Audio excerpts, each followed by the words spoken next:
Shalom, everyone. Welcome. It's a pleasure to have everyone with us tonight for a very, very special and unique program, a unique evening. We've been meeting for several months now, every Tuesday night, the Sephardic Educational Center, together with our co-hosts, the Sephardic Brotherhood in New York with Ethan Marcus. But tonight, this program is also co-hosted and co-sponsored by my beloved colleague and mentor and friend, Rabbi Mark Angel from New York, who currently has been heading a very, very unique think tank that publishes wonderful journals and has a website and an email list, and has become one of the great intellectual venues for people to think about ideas in the Jewish community, in the Sephardic community, in the traditional or Orthodox world.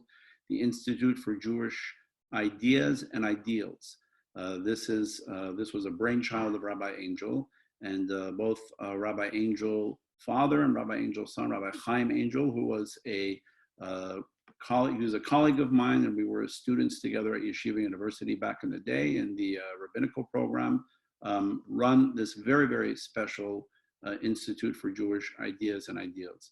And the reason why I introduce it that way, I want to first welcome Rabbi Angel. We're going to bring him up on the screen in just a moment.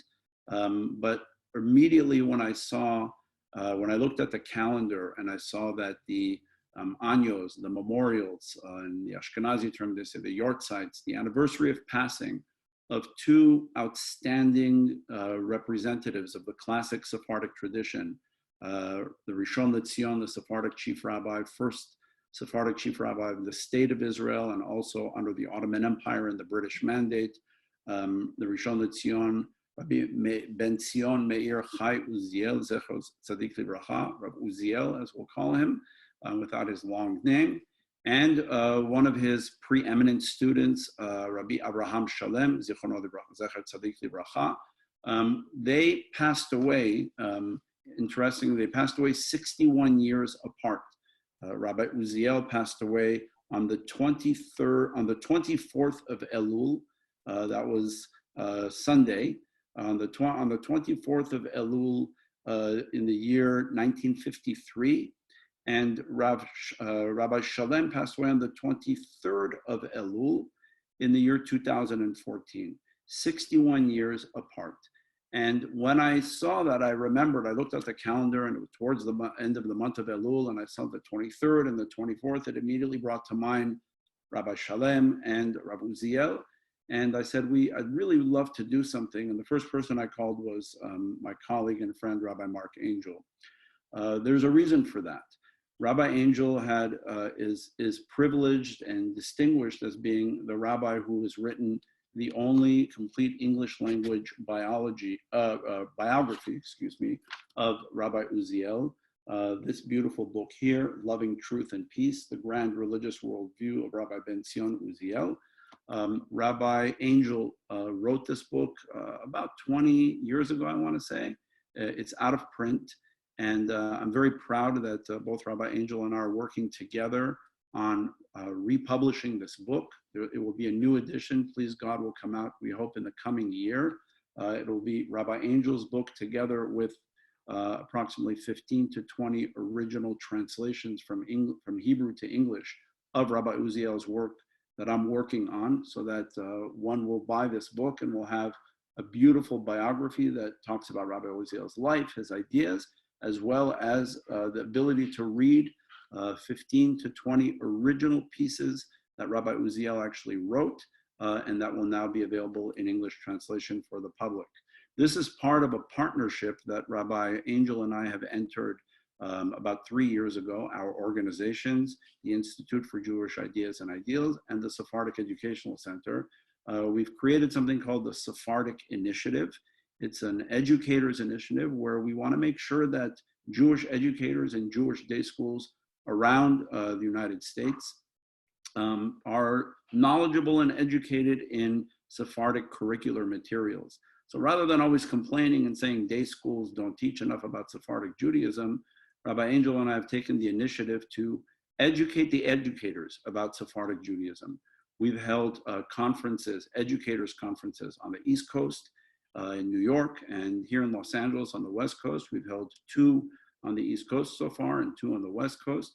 We've also together sponsored publications that have been sent out to the educators, new articles, books that talk about Sephardic ideas, Sephardic rabbis, Sephardic traditions, customs, and this book that we're working on together to have republished is going to be one of the, I would say, jewels in the crown, so to speak, about because it's really talking about perhaps the preeminent voice that both Rabbi Angel and I have a very deep affinity and love for.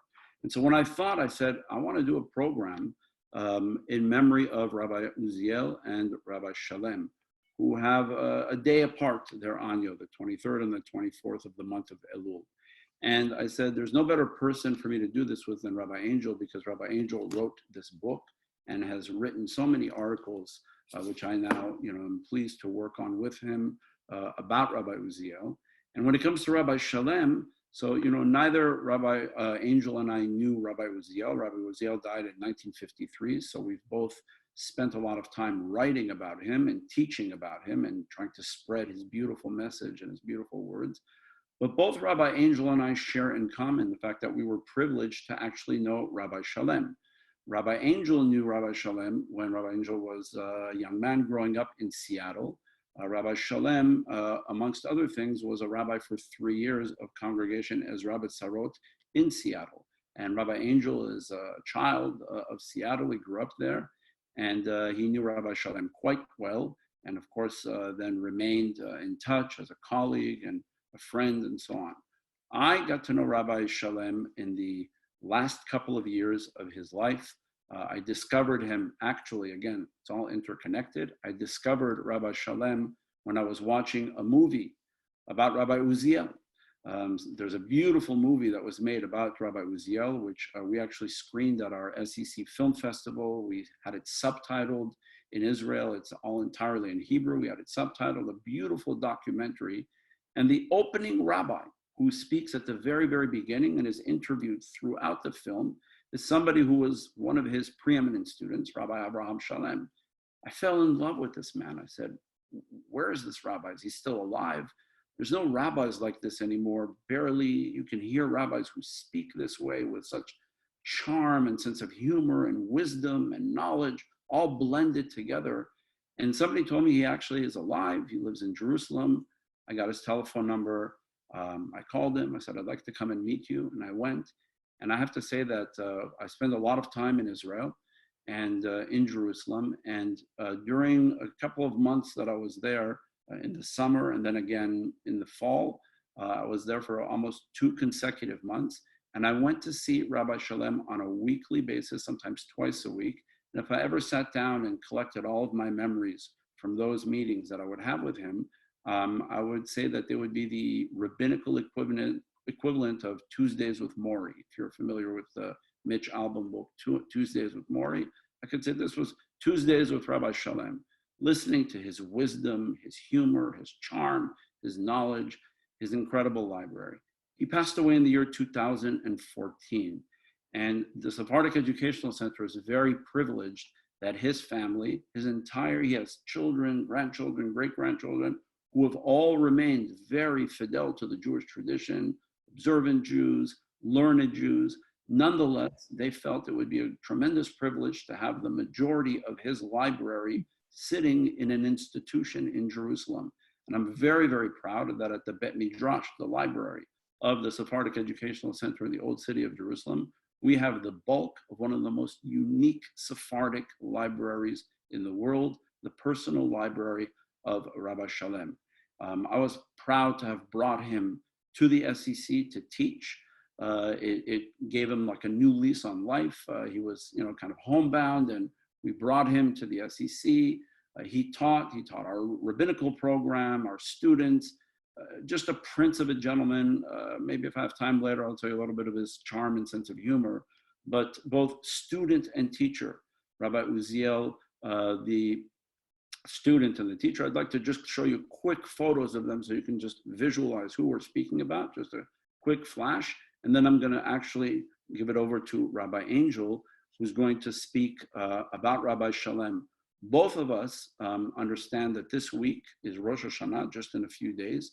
We're in a very, very difficult time in the world, and our messages will hopefully not only serve to memorialize Rabbi Shalom and Rabbi Uziel, but also to use their words to inspire all of us to be able to hopefully celebrate a happy and healthy and successful new year with some words of inspiration and words of wisdom from these great individuals. So let me just actually get their photos up for you.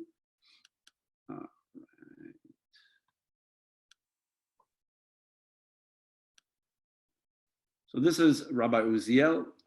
Interestingly, just to tell you, you see him in the classic embroidered robe of the Rishon LeZion, the chief Sephardic rabbi. This is sort of a painting portrait of Rabbi Uziel. Rabbi Shalom told us that the fact that you see him in this very, very royal garment, he wore it maybe 2-3 times throughout his career. Most of the time, he simply wore a very plain, simple black robe. He was extreme. He was very, very humble. Humility was one of his tremendous traits and strengths of Rabbi Uziel. And so we see him. What I want us to look at in this photograph is not necessarily the robe, but look at the sparkle in his eyes and look at the smile. Remember that, because that's very, very important to the message of the individual. And here is his student, Rabbi Shalom. Rabbi Uziel also has a Facebook page. This is Rabbi Shalom's Facebook page that his family made in his memory. Here you can see a few photos of him. Again, just a prince of a gentleman, Talmid Chacham, brilliant scholar, author of several books. I have some of his books right over here in my library. Beautiful writings on the Torah, on the book of Ecclesiastes, on the Midrash, on the Kabbalah. He was just a very diverse thinker.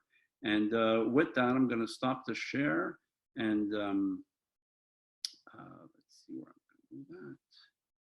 Yes. And I'm going to bring it back. And I'm now going to put up Rabbi Angel and welcome Rabbi Angel to speak about Rabbi Shalom. Again, Rabbi Angel grew up with Rabbi Shalom, knew him in a very different capacity than when I knew him. And followed him and has written about him a lot. So I'm very, very pleased and to bring him Rabbi Angel and to let me put his video up. Okay. Rabbi Angel, Baruch haba b'chavod. Thank you very much, Rabbi Bouskila. And good to see all of you. And this is certainly a very historic day for the people of Israel, the state of Israel. And we hope that it's a time for real peace when the Middle East will indeed achieve some peace, real peace. I grew up in Seattle, Washington. I was a good member of the congregation Ezra B'Sarot. We called it Ezi Bezi, the synagogue of the Rodez Lee Jews. And my grandfather, Angel, was one of the founders way back in the beginning of the 20th century. We had a sleepy but nice synagogue, a wonderful synagogue for many, many years. And when I was about 14 years old, the congregation hired a new rabbi, Rabbi Shalom. His predecessor was Rabbi Uziel Khan, who was a wonderful, quiet, learned man who had taught in the rabbinical seminary in Rhodes. But he was very quiet and not what you'd call a dynamic person, very learned. Rabbi Shalom came to town, and he came to our synagogue, and suddenly everyone woke up. Here was a man who came with phenomenal energy, phenomenal enthusiasm. He was a young man. He was going to change the world. Rabbi Shalom, since we're in the season of Rosh Hashanah, I remember the first Rosh Hashanah, he and Lazar Bahar of blessed memory, they used to blow the shofar together at the end of services, the Teruah Gedolah, and they'd have a contest to see who could blow it the longest. And the whole congregation was alive. They went so long. I think they always end up tied. They were both terrific shofar blowers. Rabbi Shalom could do everything. He had a phenomenal voice. He's a wonderful chazan. He could read the Torah. It was like butter, sweet as can be. He had all the talents, all the energy. He had classes, which we didn't have before, for the olders and for the youngers. And we not only knew Rabbi Shalom in synagogue, but he was actually our next door neighbor. So we often spent time with him and his family, and it was a very close relationship. I hadn't seen Rabbi Shalom from the time that I was, let's say, 16, 17 years old when he left Seattle. He then went to Mexico and then eventually went back to Jerusalem which is Israel love. Many years later, I was in Jerusalem, maybe 50 years after I had seen him before. And I went to his office. He was then at the yeshiva of the Bet Yatomim, the Sephardic Yeshiva Bet Yatomim. And I went to the secretary. I said, I would like to see Rabbi Shalom. Do you have an appointment? No, I'm just a visitor. What is your name? My name is Mark Angel. Okay, does Rabbi Shalom know you? Yes, he knows me. I think he still remembers me. I'll see if he's available. So she goes into his office. He comes out. He looks at me. Marky. He gives me a big hug. No one called me Marky for 50 years. Who knew that that was my nickname? He knew my nickname. No one calls me that anymore. He was the last person alive that could call me Marky. We hugged and we spoke and we caught up. Here's the amazing thing. I've been a rabbi now 51 years. I've been in the business. And I know many, many rabbis. Good rabbis, terrific rabbis. God bless all of them. It's a tough job. But the one thing that's rare is to see a person in their youth with enthusiasm and idealism and a sparkle in their eyes and see 50 years later the same sparkle. And that was Rabbi Shalom. Most rabbis, I think, at a certain point, they say, we've tried everything, we've done our best, and we succeeded at some things, we failed at some things. This is as far as we're going to go. Rabbi Shalom didn't say that. As long as he was alive, what can I do next? He didn't give up. He was a rabbi who thought and believed in the future. He was so proud that his family, Shalem, came from Spain. They were rabbis in Salonika, in Amsterdam. He was very proud of his heritage. Rabbi Shalom, his name Shalem means fullness, completeness. And that's why I chose for a topic, Rabbi Shalom and Shalemut. The goal of a religious person actually is to be a whole person, a complete person, physically, mentally, spiritually. We want to be able to relate to God, to relate to our fellows in a kind, wholesome way. And Rabbi Shalom had that. He had the energy, he had the patience. And I'd also say the following thing. Aside from his patience, he had an equal measure of impatience. He never was satisfied that he did enough. Even the way he drove his car, he always drove fast. He wanted to get to the next place. He was in a rush. When he taught not just from great knowledge, which he had, but he had love. He didn't just teach from his mind or from his mouth, from his words. He taught from his personality. You felt you were in the presence of Torah when he was speaking. Rabbi Bouskila mentioned he wrote, that Rabbi Shalom wrote several books. The first book he wrote was in Spanish, and in that book, it's a beautiful book in Spanish. It goes through all of the various holidays, various observances. It's written also with a great sweetness, but also with a sternness. Rabbi Shalom, as sweet as he was also a perfectionist. He wanted all of us to live according to the Torah and to do everything. And if we fell short, well, next time we'll do better. He did not want us to compromise. He did not want us to settle with ourselves. There's always room to grow.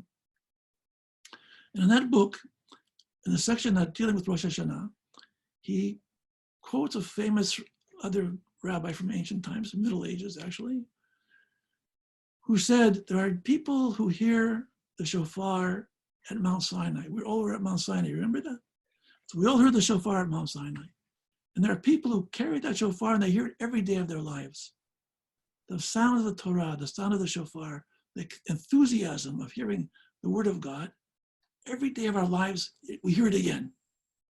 And he says, but just like there are Jews who have the shofar of Mount Sinai in their ears, in their head every day, there are others who only hear the shofar in Rosh Hashanah. They turn up once a year, they hear the shofar, they go home, they're the same the day after they were Rosh Hashanah as they were the day before. They're the same person after Yom Kippur as they were the day before. No, folks, that's not the right shofar. The shofar of Rosh Hashanah, the shofar we hear at the end of Kippur, is to prod us to remember there was a shofar at Mount Sinai and we were there. And the shofar at Mount Sinai was a challenge to be the best we can be, to be as full of Torah, as full of goodness, as to fulfill whatever potential God gave us. And that's what we're supposed to do. So Rabbi Shalom was perfectly aware of the gap between the ideal world of the shofar at Sinai And the real world is we hear the shofar at Rosh Hashanah. Sometimes we're inspired, sometimes we're inspired less. Sometimes it makes a difference, sometimes it makes very little difference. And that's painful, especially for a rabbi. Poor rabbis. We work so hard. We've worked to give sermons, we work to teach, and we think that by the end of our career, everyone will be better, everything will be perfect, everyone will be observant. But it turns out it's not so. Hopefully, some people are better than they were without us having been there. But many people, so-so. And with ourselves too, none of us is perfect. We all try our best. Rabbi Shalom lived with this dichotomy between the ideal person that we could be and the world the way it really is. And how do we get the world the way it really is to get a notch higher, another notch higher, another notch higher? So in his second book, which he wrote in Hebrew, which is full of learning, it's a tremendous book in the book of rabbinic response and commentaries on the Torah. I'm going to give you some examples of him. But I'd like to put it within a framework. There was a famous rabbi, also Meir ben Ayahu, a scholar, and he wrote a book called Marbitz Torah, a book about Sephardic rabbis. And he picked different titles that the rabbis were known by over the years. And one of the titles was Marbitz Torah. Marbitz Torah means the rabbi's job was to teach the Torah. People want to hear the word of God. The rabbi is supposed to know the word of God, to be learned, and is supposed to be able to teach it. Teaching doesn't mean just talking at people. Teaching means engaging people, bringing them into the conversation, not yelling at people and calling them names that they're all sinners. We're all sinners. No. How can we say the word of Torah with sweetness and with depth and bring people in? But that doesn't mean to compromise. Rabbi Shalom was not a compromiser.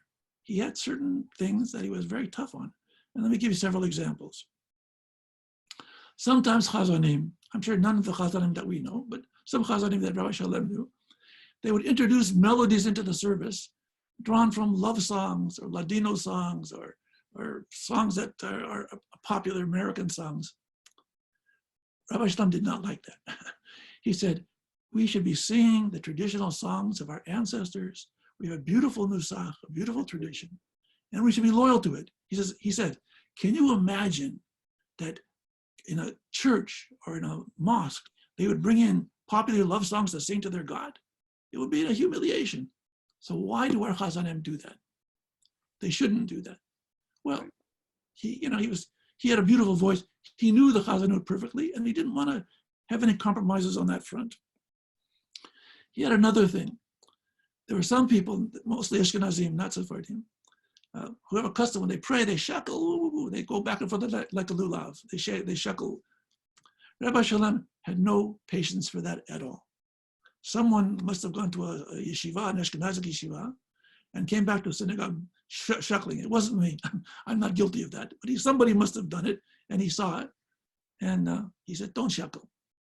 But in the yeshiva, they shekel. He said, you know what? Imagine that you're standing before the President of the United States and you want to ask a request.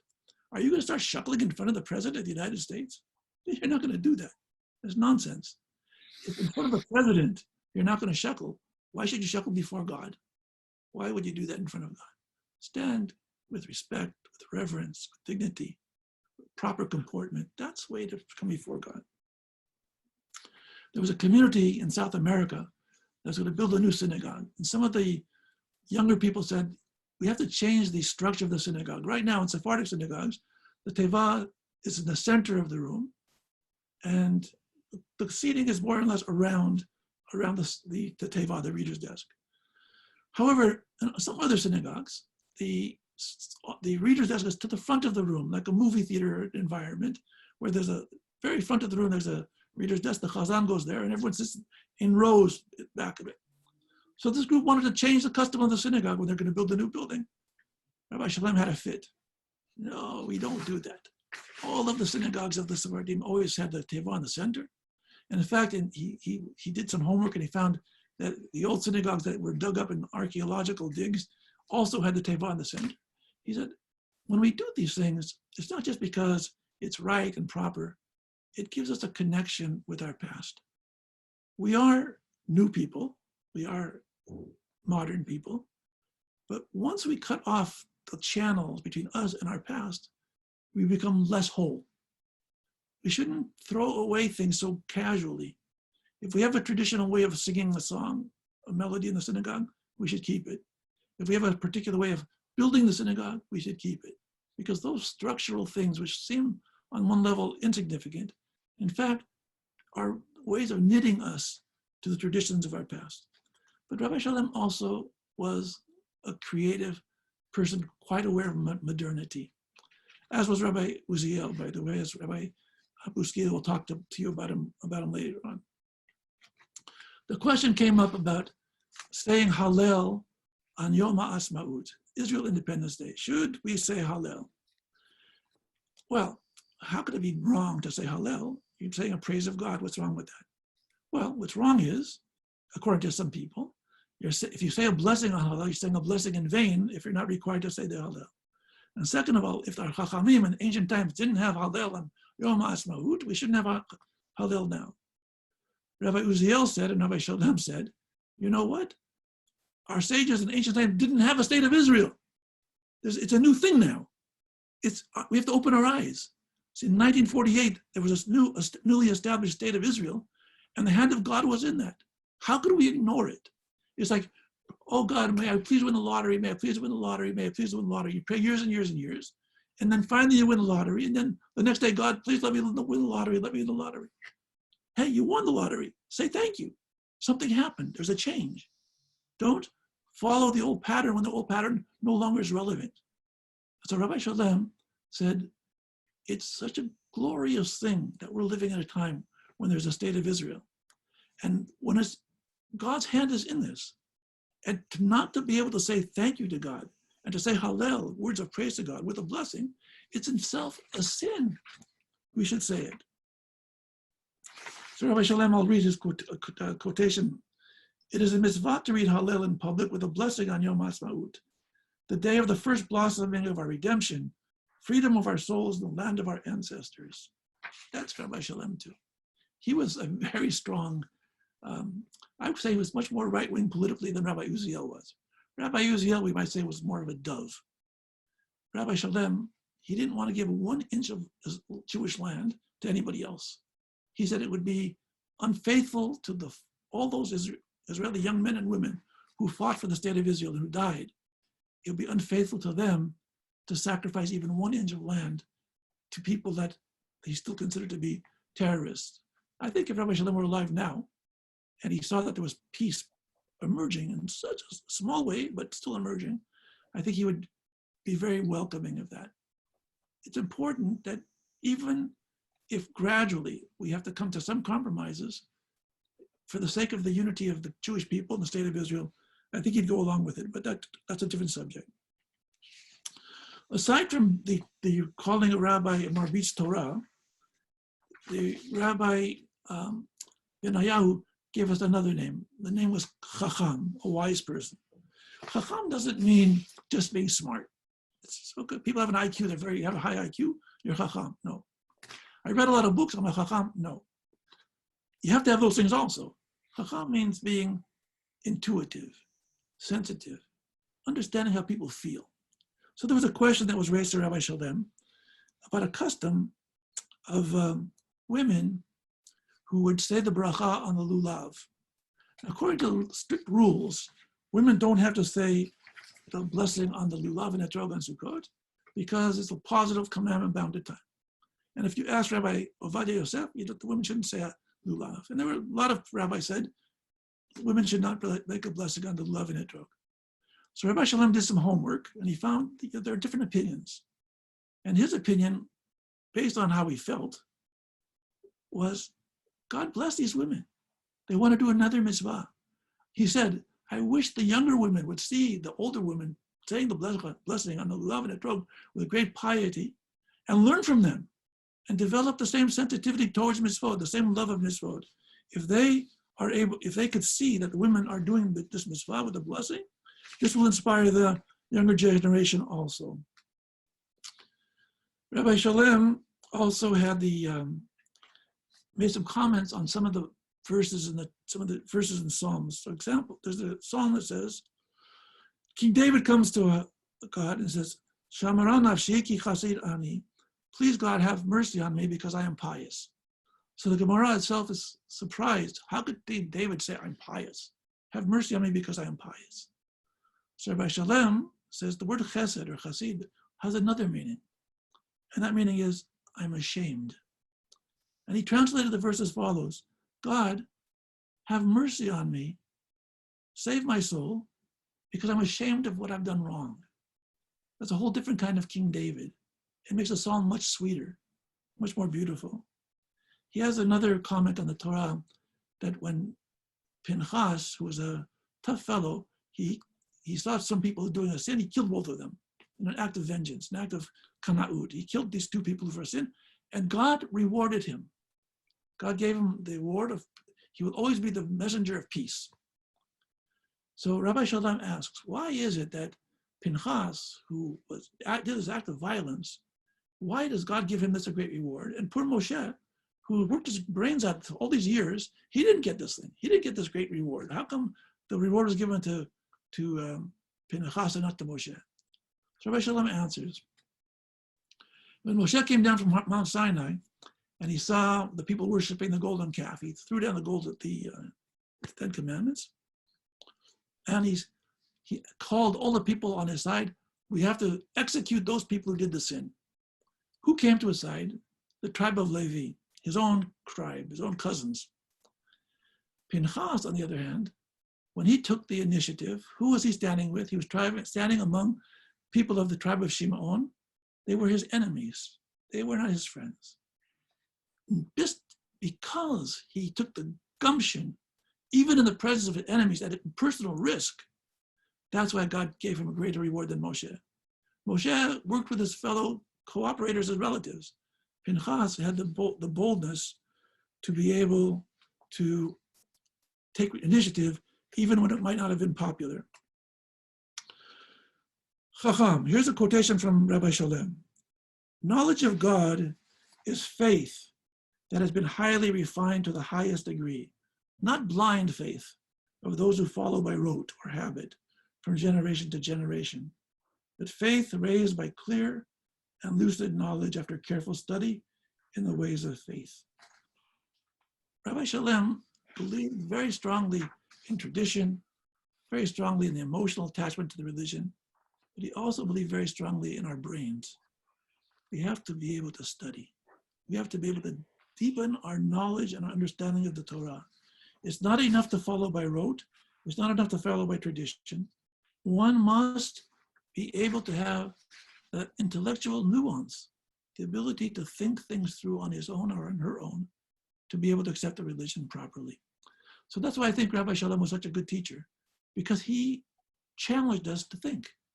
He didn't come to synagogue and say, you must do this, you must not do that, you must do this, you must not do that. He tried to explain in a sweet way, but a manner that also had character in it. It wasn't just soft. It was sweet, but at the same time, firm.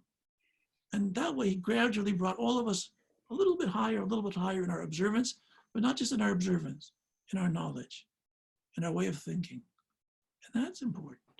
Rabbi Shalom had the gift, because he was so smart, so wise, to try to bring out the thinking in all of us. The last thing I want to talk about with Rabbi Shalom is another title that was given to Chachamim of the Sephardic persuasion, and that's called Chaver Ha'ir. Chaver Ha'ir means the friend of the city. It means it's not enough for a rabbi to be smart and to be a teacher and to be learned. Those are all important. I don't diminish any of those things. It's important for the rabbi to be a friend, someone you could confide in, someone you could discuss. You don't want to go to a rabbi who will just diss you or talk to you or not pay attention to you or give you 5 minutes and then say, I'm too busy to talk to you. You don't want a rabbi who doesn't return your phone calls. You don't want a rabbi who doesn't return your emails. You want a rabbi who's there for you when you need him.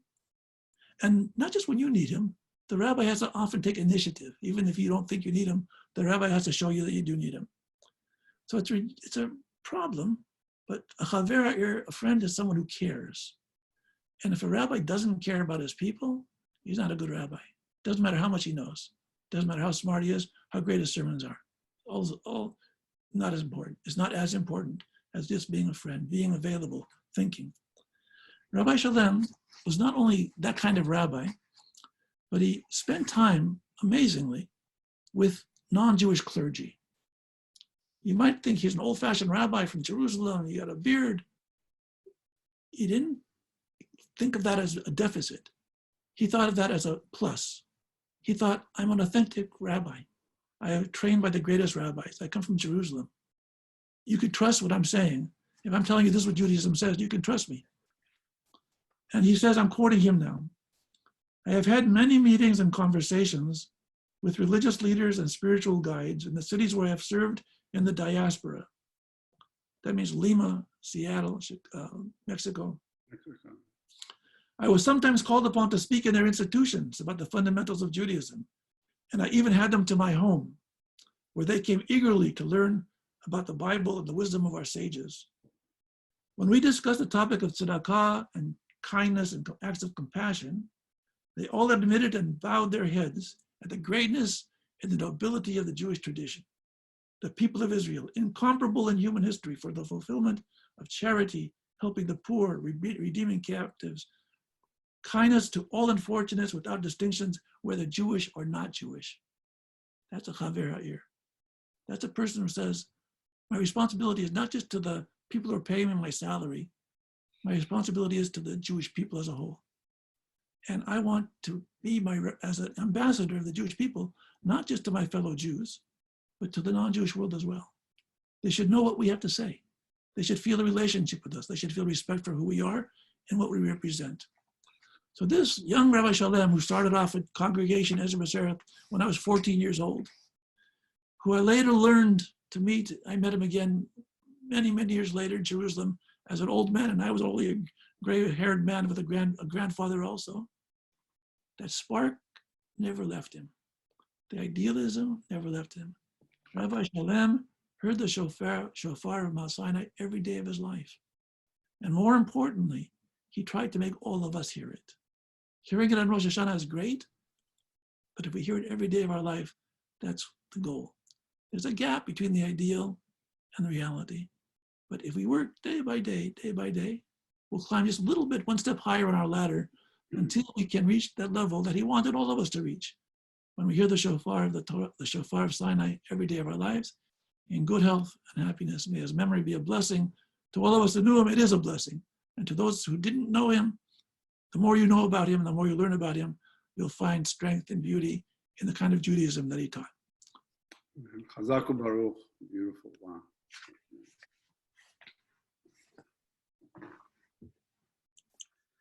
Chazak u'baruch, Rabbi Angel, that was really very, very special, really beautiful and heartfelt, genuine, personal, all the beautiful blends that Rabbi Shalom actually represented in terms of the style that you so eloquently conveyed to us during these beautiful remarks. If I may, just as a follow-up, since I also had the privilege of knowing him, I know I'm going to speak about Rabbi Uziel, somebody who I never actually met, but only know him through his teachings and his writings, but it's the temptation is too great to not share with you just a few minutes as a follow-up to Rabbi Angel's beautiful words, sort of to complete the picture as much as possible in the spirit of Shalem, of Shlemut, to say that which is complete. How was Rabbi Shalem's way of life in his later years? When I met him for the first time, I didn't know him as a child. So Rabbi Angel, I wasn't going to tell this story, but out of respect to somebody who I consider a mentor, as a colleague and a friend, but he's certainly a mentor. Rabbi Angel was a rabbi for many, many years of a preeminent synagogue in New York, the Spanish and Portuguese synagogue. He's the author of over 30 books. I've always looked up to him as the great voice of Sephardic Judaism in North America. So I wasn't going to tell this story out of respect, but since he kind of hinted at it, I'll tell it from my angle. When I went to visit Rabbi Shalom on one of my Tuesdays with Maury visits to Rabbi Shalom, I said, oh my goodness, he was from Seattle. He was served in Seattle. I wonder, I'm sure he knows Rabbi Angel. And so Rabbi Shalom, by the time I got to know him, was a little bit hard of hearing. And I would speak to him in Hebrew. And I asked him, does Rabbi Shalom, Kvodo, does, your honor, the rabbi, do you know Rabbi Angel? And he said, who? We couldn't hear. I said, Rabbi Angel. Maybe I wasn't being clear enough. I said, Rabbi Mark Angel. He says, again, I said, Rabbi Mark Angel, New York, from Seattle. And he paused and he goes, oh, Marky. I said, well, I never really referred to him as Marky. And when I conveyed that story to Rabbi Angel, he said, he's the only person who has the right to call me Marky. So I would never dare to call Rabbi Angel Marky, but I'm saying it b'shem omro, in the name of he who shared this. Rabbi Shalom was a master storyteller. I learned a lot of Torah with him, but what I really remember, if I ever had the time to sit down and just to jot down the memoirs of those Tuesdays with Maury visits, it would be the stories. Because here is somebody who, from my perspective, he was the last living link to Rabbi Uziel, the rabbi that I venerate, that I look up to, that I wish I could have had to meet for 5 minutes. And here I was in the presence of somebody who studied with him in his yeshiva, somebody who was ordained by him, somebody who had a personal relationship and correspondence of letters, books inscribed by him. Rabbi Uziel was somebody who he knew face-to-face personally from his childhood. So I had so many questions and I was so curious. And of course, you read a lot of history and you hear a lot of stories about this person who knew Rabbi Uziel and studied in his yeshiva and was with him in the chief rabbinate and so on and so forth. And you become curious. You read these stories in books, and here you have somebody who lived through the history. So I would ask him questions. And every single time I visited him, I sort of got to learn the method to his storytelling. At first, he didn't want to tell the story, or so he claimed. So I would ask him, I would say, Rabbi Shalom, I read that so-and-so was with Rabbi Uziel in his yeshiva. What can you tell me about that? And every single time, I guess I asked questions that, touched a nerve or pressed the right button. It was always, I learned that this was the answer. It was always, Rabbi Daniel, he goes, why are you asking me such questions that are too difficult and put me in an uncomfortable position, questions that I don't really want to answer? And I was, oh my God, what did I ask? I apologize. In the beginning, I was trembling when he said that. I felt I offended him. But then I learned that every single time I would ask him one of those questions, he would give me that answer. He would say, why are you asking me these questions that are not pleasant to answer? I don't want to have to start telling stories. And then I would count in my mind, 5, 4, 3, 2, 1. And like clockwork, it would be, so Rabbi Daniel, let me tell you how it was. And he would start and he would tell me the stories. And there was no, if I had recorded all this, there would be priceless recordings. I have it recorded in my mind and in my heart. And I would laugh and it was beautiful. And he had that great sense of humor and that ability to tell stories. Rabbi Angel mentioned the fact that Rabbi Shalom was, on the one hand, the soft-spoken, what I would call like the gentle giant. He was so soft-spoken, but, he was not a pushover. When he had opinions, he had opinions. For example, he certainly had what to say about what was going on and how in the politics of the chief rabbinate. So I happened to be at his home, just so happened, the day that the current chief rabbis of Israel were elected. I remember whenever that was, about 7 years ago, I was in my home. At the time, my son Ilan, little boy, was with me, and also Rabbi Shuraki, a colleague, somebody who Rabbi Angel also knows, who lives in Jerusalem. We brought our little boys to come meet this great rabbi, to be in his presence, receive a bracha, blessing from him. And, again, we have no agenda. We didn't come with any meeting agenda. We came to meet him and talk. And so we asked him, we said, Rabbi Shalom, tell us your opinion. What do you have to say about the current elections that are taking place today for the next chief rabbis? Without hesitating, his response was, please, there are children in our presence. Let's not talk about such things in the presence of children. I don't want to corrupt their minds. Let's ask another question. this is the way he was. Now, when he passed away in 2014, I was asked, I was honored by the family. They asked me if I would be willing to compose a eulogy in his memory. I was trembling. I said, well, I knew him for a few years, but I know him his whole life. Isn't there somebody from the family that said, no, it's really special to us how close you were with him in the last few years and came to visit him and knew him, can you write something? And I, quickly put something together in Hebrew and I emailed it to them. I unfortunately was not in Israel during that time, so I quickly emailed it to him. And they called me afterwards and they said, we're going to read your eulogy during one of the nights of the Shiva, but we did not read your eulogy at the funeral. And I said, well, that's okay. They said, no, there's a reason for that. He had left, Rabbi Shalom left kind of a last will in his computer and left instructions and a note to print it after he passes away before the funeral. And I'm not going to read the whole thing to you. Maybe I would translate it one day. It is the epitome of humility. I do not want any eulogies read at my funeral. I don't want any stories told about me at my funeral. Please read the basic and simple prayers, nothing more. Don't read any lengthy memorial prayers. On my tomb, I do not want any fancy titles, certainly not the title Harav, the rabbi, because he didn't really like the way the title had become kind of cheapened and abused.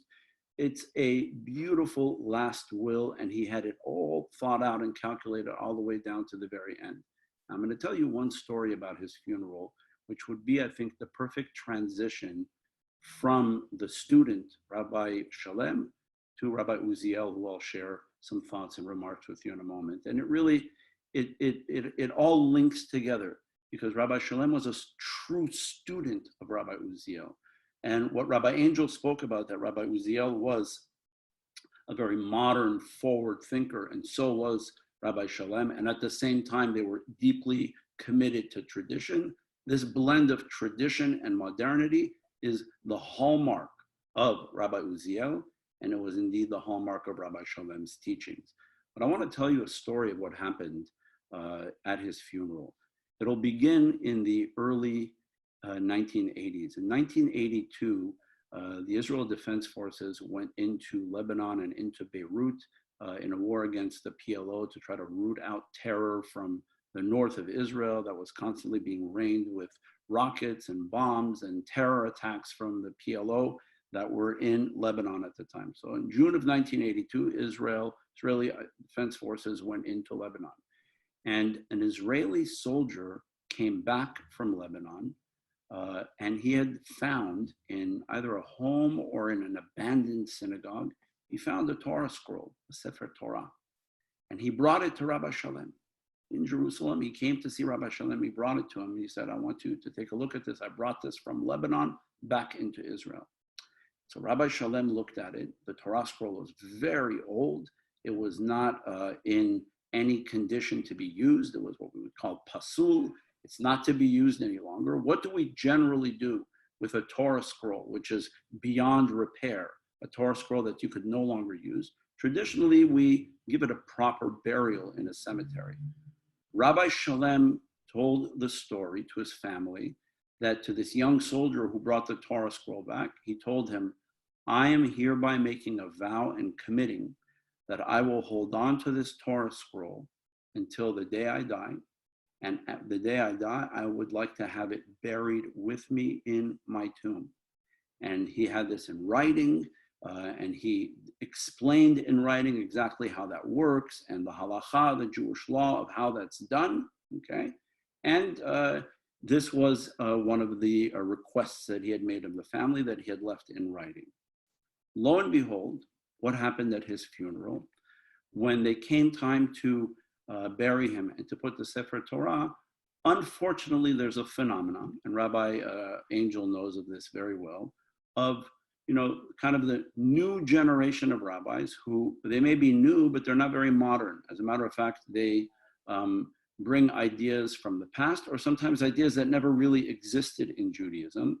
And they feel that just because they dress a particular way, this sort of rabbinical garb of black hats and black coats, that they are more authoritative, more religious, and they know more than Rabbi Uziel, they know more than Rabbi Shalom. So here there was a rabbi who worked in the cemetery the day in Jerusalem, the day of Rabbi Shalom's burial, who came and he said, no, we cannot bury this Torah scroll. It's against halakha, it's against Jewish law. His children and grandchildren were so insulted. They said, do you know who our father and grandfather is? You want to know the books he wrote, the leadership that he held throughout, who he's a student of, who he was ordained by, and you're coming, some young rabbi who's barely studied anything, and you think you know better than this rabbi? That's always, again, an attitude that these young new rabbis say, well, the rabbis from that older generation, they were weak, they didn't know Jewish law as well. We've learned from certain yeshivot that taught us better than they did in Morocco or in Greece or in Turkey. Especially it's a phenomenon in the Sephardic world that some of them feel some sort of inferiority complex and that they don't know as well. And so here they refused to allow something that he had promised a soldier who brought this Torah scroll from Beirut to Jerusalem. And Rabbi Shalom held on to it for over 30 years, right? And promised that it would be buried. He said it'll be a mitzvah, zchut, a merit for me to be laid to rest with this Torah scroll. And they forbade it. Now, Rabbi Shalom's kids are indeed Rabbi Shalom's kids. And what did they do? They told me the story. They called me and they said, I want to tell you what we did. We had to plan like a whole operation. At night, when nobody was there any longer, we went back to the cemetery and we brought the Torah scroll. And we actually unearthed and we put the Torah scroll in and we gave it its proper burial with our father and grandfather. Now both our father and grandfather and the Torah scroll are resting in peace together. I told them, I said, I promise that Rabbi Shalom absolutely approved of this. I don't know if you were actually able to see him. Maybe he was already covered in the shroud and the talit that we cover. But if you were able for a moment, even metaphorically, to see him, I promise you that as you put that Torah scroll into the tomb, that sparkling smile of his came up and he gave you a wink and a thumbs up. And he said like this, because that was the character of Rav Shalom. He was a man of truth and a man of peace and a man of honesty and integrity, and he knew the right thing. And I believe that his kids and grandkids did absolutely the right thing to follow the will of their father and grandfather, who was an expert in halakha and Jewish law, and somebody came and said no. Now, when I say he was a man of truth and of peace, this is the motto that he inherited from his teacher, Rabbi Uziel. Indeed, Rabbi Angel named the book that we're republishing, Loving Truth and Peace, V'ha'emet v'ha'shalom ehavu. Rabbi Uziel's motto was this verse from the Bible, from the prophets, that we shall love truth and peace. What I'd like to do is to actually read for you in English pieces of an article that Rabbi Uziel wrote called You Shall Love Truth and Peace, or Loving Truth and Peace. V'ha'emet v'ha'shalom ehavu. Stop and listen to the tone of voice and the ideas that are conveyed here in this very, very beautiful words that Rabbi Uziel speaks. He says, we learn when we talk about loving truth and peace that the redemption of Israel is contingent upon loving truth and peace. When we talk about we want the Messiah, we want the Mashiach, we want a redeemed world, we want a better world, the first element that we must adopt as a Jewish people is to love truth and peace. It's not enough to simply say, I want the world to be a better place. I have to make it a better place. And how do I make it a better place, according to Rabbi Uziel? By first and foremost, being in love with the truth and being in love with peace. Pursuing truth and pursuing peace throughout my life, no matter what I do, whether I'm a rabbi, a student, a doctor, an attorney. It makes no difference what I do with my life, with my family life, with my friends. Ve'aemet ve'ashalom ehavu. You shall love truth and peace. He says, the God of Israel is a God of truth and peace. God's Torah is a book of truth. One of God's name is peace. As the rabbis teach us, great is peace. For the name of the Holy One, blessed be He, is Shalom, peace. They quote a verse from the Bible that said God was called Adonai Shalom, that He was called the God of peace, that this was actually God's names. We say about the Torah, Derachah darkei noam, her ways are pleasant ways, and all of her paths are peaceful. And here he continues in this article to talk about how important it is to have peace. He wrote this article towards the end of his life. He died in 1953, which means only 5 years into the declared new state of Israel, which Rabbi Angel spoke about, that Rabbi Shalom said we say Hallel. Rabbi Uziel also believed that we should say Hallel, and that we should say blessings and celebrate Israel. He was front and center in the Zionist world. There was no such thing as to be against Israel and to question the validity or the rise of the state of Israel. He said, the idea of loving truth and peace is the key to the future of the state of Israel. And that only if the state of Israel has an internal love affair with truth and peace will they be able to ultimately be the bearers of the word, the good word to the whole world. That first and foremost, Shloma hapnimi, the internal peace of the state of Israel, is crucial to its future.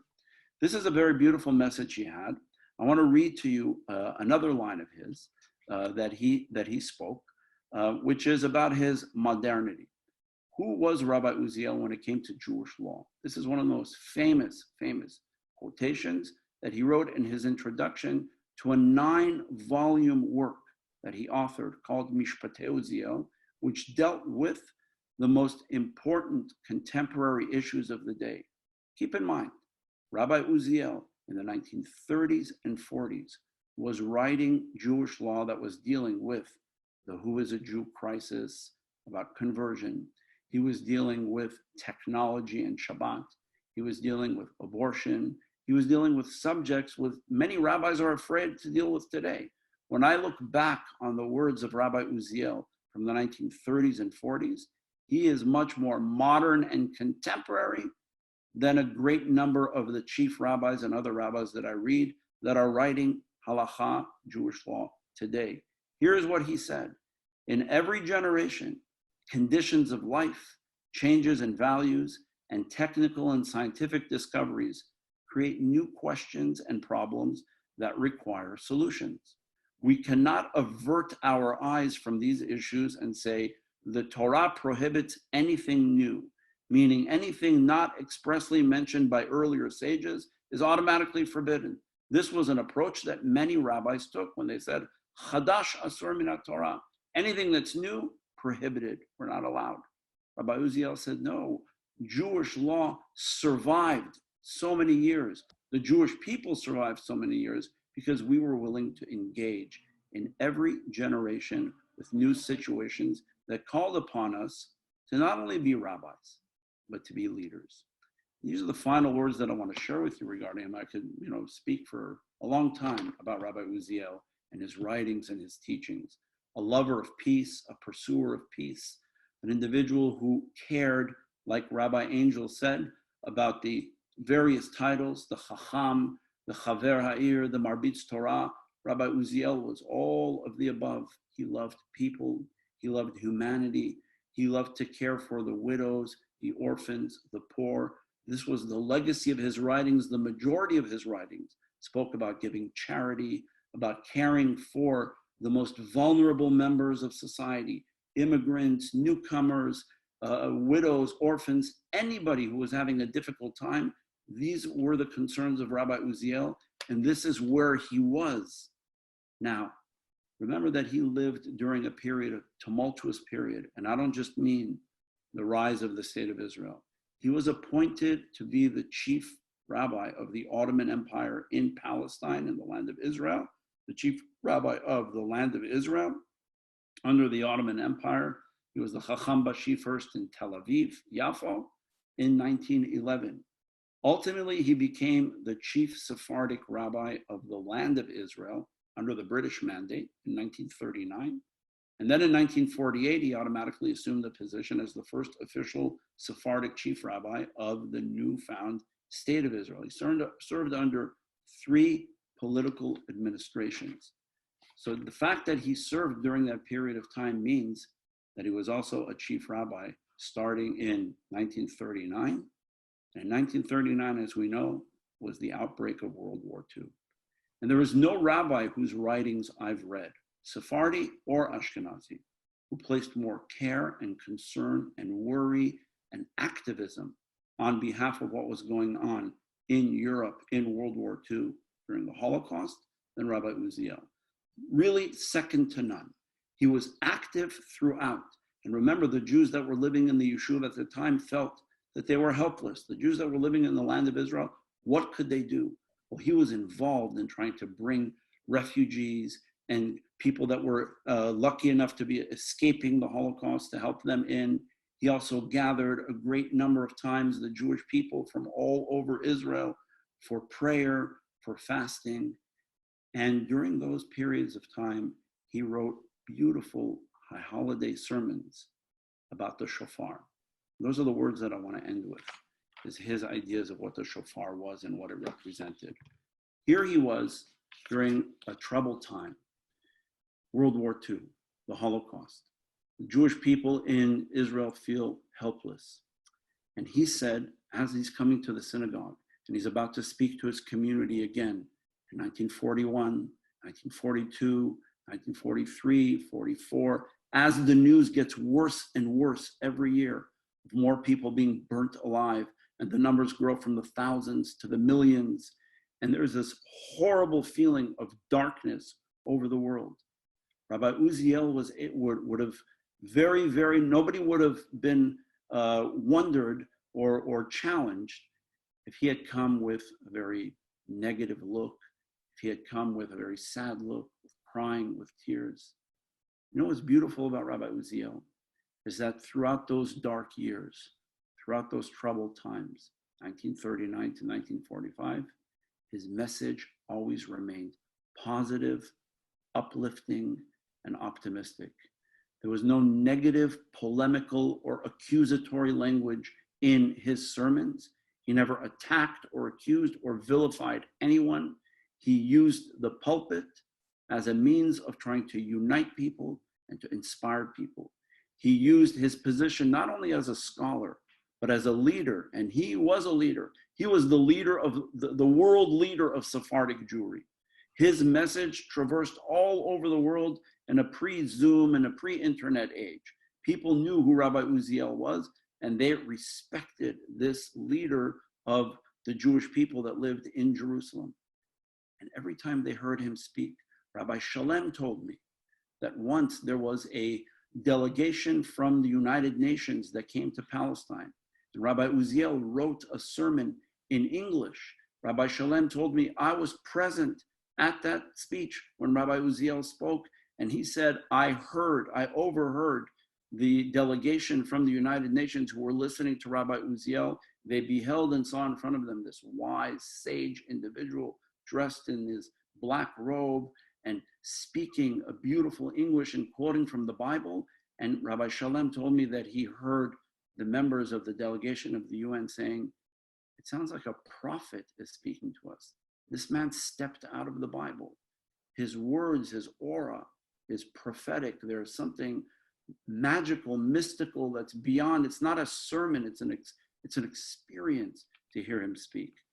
And Rabbi Uziel said that the voice of the shofar, these are the words that I want to close with as we go into Rosh Hashanah. He said that the voice of the shofar that we hear is not only a Jewish message to the Jewish people on Rosh Hashanah, it's a message to the whole world. It's a global message. Why? Because Rosh Hashanah, the Jewish New Year, is not the anniversary of the birth of the Jewish people. It's the anniversary of the birth of all of humanity. And on the day of Rosh Hashanah, the day when Adam and Eve were created, and we say the world, God sits in judgment over all of humanity on that day, every prayer we're reciting is not a prayer for the Jewish people. It's a prayer that the Jewish people are reciting on behalf of all of humanity. It's a tremendous responsibility we go into on Rosh Hashanah, to sit in synagogue and not just to say, Happy New Year, may you be blessed with good health, may you and your family have long years and all those wonderful, beautiful blessings that we greet each other with. But when we're in the synagogue, we're supposed to be thinking about humanity, the whole world. That is the theme of Rosh Hashanah. Rabbi Uziel said this over and over again, and he said, while we're sitting here in Jerusalem, and we know that there are brothers and sisters that are being burnt alive in the concentration camps, and we know that there are Jews and non-Jews fighting in the war and being burnt alive, and the world is filled with darkness, on Rosh Hashanah, it is our responsibility to pray on behalf of all of humanity and to remember that the blowing of the shofar is not an awakening to the Jew just to do tshuva, to repent, and to re-engage in the Torah and the mitzvot of the Jewish people. But it's an awakening to the world. It's a message of hope. It's a message of salvation. It's a message, the sounds of the shofar, the various notes are meant to eradicate evil from the world, to eradicate evil governments from the world, to eradicate murder and violence and homelessness and poverty from the world. And it's a message ultimately of peace. It's a voice of the shofar that we hear on Rosh Hashanah, and we pray for light, we pray for peace, we pray for positivity. During the darkest years from 1939 to 1945, every single sermon of Rabbi Uziel's on Rosh Hashanah that are all now in print, some of which I hope to be translating as part of that collection, speak this positive message. It's uplifting, it's transformative. To hear the shofar has a global message for the whole world. Rabbi Angel mentioned that today, Israel, the state of Israel, signed historic peace treaties. Rabbi Uziel is looking up in heaven, from heaven, and is thrilled to see this, thrilled to see that the world is coming together. Rabbi Uziel believed in unity. He believed in the unity of the Jewish people. I mentioned, today we have this program itself, 3 Sephardic organizations, the 3 Jewish organizations, the Sephardic Educational Center, the Institute for Jewish Ideas, the Sephardic Brotherhood, working in unity to bring this message. This is what Rabbi Uziel wanted. He was a big believer in unity from his opening sermon in 1911 to the beautiful spiritual will that he composed 2 weeks before his death in 1953. He wanted us to be a unified people, to work together. He felt that the shofar is a message of peace. It's a message of awakening for the world. And so we live in troubled times. The world is in a troubled place right now from so many perspectives. The plague, the virus, politics, social strife, the divisions in this world. Several months ago, this country, the United States, started to become engaged in riots and social protests. And I put out a short video message where I quoted Rabbi Shalom. And I'd like to conclude with those words, and then I'm going to read a memorial prayer in memory of both. Rabbi Shalom, the student of Rabbi Uziel, okay? Here's what he had to say, a message which is so timely. Rabbi Uziel spoke about the hope built into the sound of the shofar, the sound of peace. Here is what his student said. Rabbi Uziel, Rabbi Shalom wrote, "It is not sufficient for the Jewish people to live by a dry and mechanical observance of Jewish law. It's not enough to just say, I observe halakha, I'm Jewish, that's enough." He says, we must impress, it's our responsibility to impress upon all of humanity the importance of balancing human intellect with acts of charity and kindness, with teachings that reflect, get this, truth and equality and peace. Okay, like teacher, like student, and with promoting a way of life, listen carefully, that protects the human rights of all human beings, created in God's image, without discriminating based on race, color, or creed. Again, let me repeat that sentence. How many rabbis Orthodox or otherwise, especially in the Orthodox world, in the Sephardic or Ashkenazi world. How many rabbis do we hear with a message like that today, who say that it is our responsibility as Jews not only to observe Jewish law in a mechanical way, but to promote a way of life that teaches charity and kindness and reflects truth and equality and promotes a way of life that protects the rights, the human rights of all human beings created in God's image without discriminating based on race, color, or creed. He concludes, repairing the world, l'taken et ha'olam. We hear that statement thrown out very cheaply. Tikkun olam in his world didn't mean just going out and protesting and with posters and things. Repairing the world in the spirit of the God, for the good of all of humanity, can only happen how? Again, like teacher, like student, through loving our fellow man, protecting their human rights, and performing acts of charity and kindness, for this is the ultimate will of God. That I just read is what Rabbi Shalom had to write. It could have very, very easily been Rabbi Uziel, because if you look in his writings, spread throughout his messages are some of these very same messages that talk about human rights and values and justice and loving truth and peace. This is the legacy of these two tremendous individuals, Rabbi Uziel and Rabbi Shalom.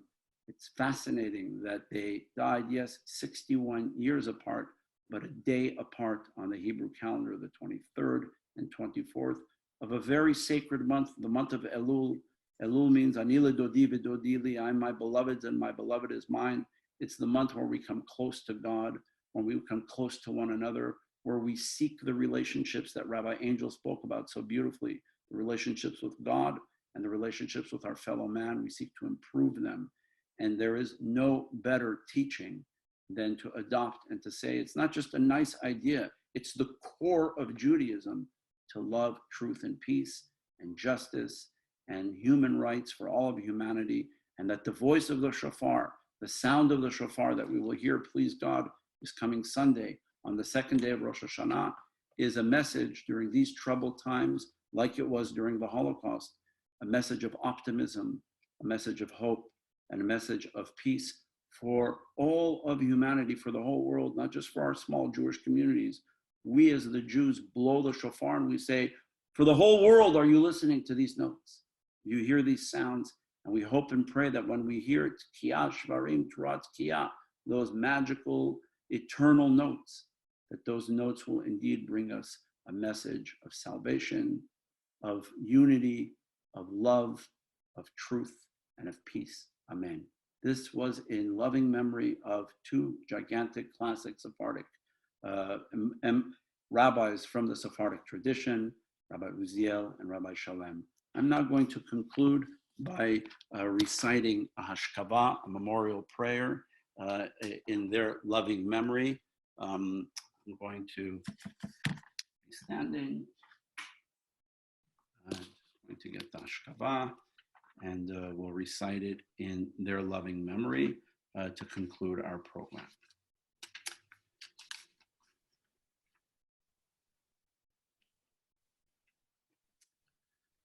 והחוכמה מאין תימצא וזה מקום בינה. אשרי אדם מצא חוכמה ואדם יפיק תבונה. בערב טובך אשר צפת דרך אפרת לך עושים בך נגד בני אדם. מה יקר חסדך אלוהים ובני אדם אצל כנפיך יחס עיון. ירוויון מידה של ביתך ונחל אדניך תשכם. אשרי איש ירא אדוני מצוותיו חפץ מאוד. טוב שמשמן טוב יום המוות מיום יולדו, סוף דבר הכל נשמע, את אלוהים ירא ואת מצב שמור, כי זה כל אדם. יעלזו חסידים בכבוד יראנו משכבותם, מנוחה נכונה בשיבה עליונה, במעלת קדושים וטהורים, כזוהר הרקיע מנים ומזהירים, וחילוץ עצמים וכפרת אשמים, והרחקת פשע והקרבת ישע וחמלה וחנינה, מלפני צור שוכן מעונה, וכולה כתבה לחיי העולם הבא. שם תהא מנת ומחיצת וישיבת נפש, השמות הטובות שנפטרו בשם טוב מן העולם, החכם השלם הראשון לציון מרן בן ציון מאיר חי עוזיאל זכר צדיק לברכה, רוח אדוני תניחהו בגן עדן, והחכם השלם והמשכיל היקר הרב אברהם שלם זכר צדיק לברכה, רוח אדוני תניחהו בגן עדן, התפטרו מן העולם דין תלות אליהם עליהם שמיה, מלך מלכי המלכים ורחמיו מלחם עליהם, יחוס ויחמול עליהם מלך מלכי מלכים ורחמיו, יסתירם בצל כנפיו ובצל אוהלו, לחזות מנוח הנולד בקרב היכלו, ולקץ הימים יעמידם, ומנחל עדניו ישכם, ייצור בצור החיים את נשמתם, וישים כבוד מנוחתם, אדוני הוא נחלתם, ילווה אליהם השלום, המשכבם יהיה שלום, כי דכתיב יבוא שלום, ינוחו על משכבותם הולך נכוחו, הם וכל בני ישראל, השוכבים עמם בכל הרחמים והצדיחות, כן יהי רצון ונאמר אמן.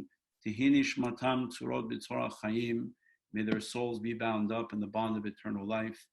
Vihi zichram baruch, may their memories serve as a blessing and an inspiration for all of us.